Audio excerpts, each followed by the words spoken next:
Hey there, my name is Sam Foss and I'm a sophomore at Georgia State.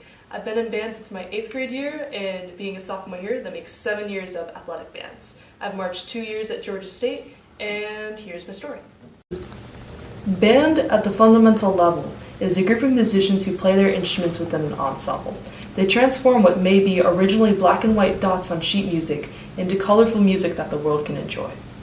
The reason I keep on coming back is because it's not just the music, it's not just what we do, it's not just the unity in the ensemble and what that means to me.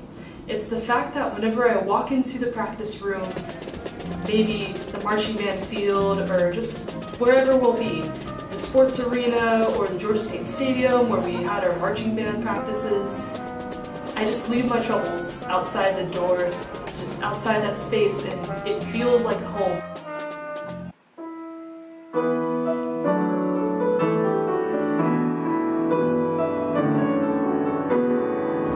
Being in band has several challenges, many of them mental and many of them physical.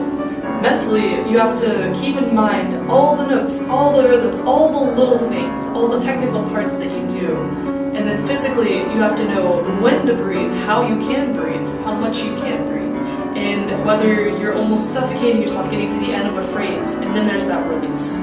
And it makes you a lot stronger because you have to think in context to the entire ensemble. You have to think in context to yourself.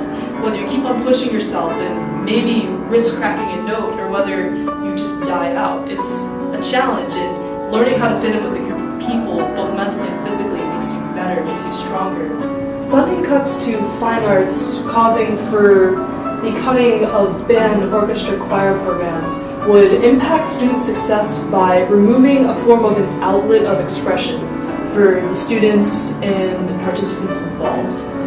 Band, choir, orchestra, whatever ensemble you may be in, it creates an area in which students who might be shy and might not be able to present in front of classes for a presentation, say a history project, they can play solos and they can learn to be brave and to excel in areas that are kind of out of the common core. And it allows for students to feel, hey, I'm skilled at this, I'm good at this is something I can be proud of. There's no I in ensemble. There's really not. In that, while I might have had solos in the past, it's fitting in with everyone and realizing to fit in my individuality with the context of everyone else that's there, is that I'm a representative of some of the athletic bands and fine arts here, but there's so many other people like me with their own stories, and that's why band is important. It's because no matter who you are, you can make something out of yourself, and I would not be the person before you if it was not for the fine arts.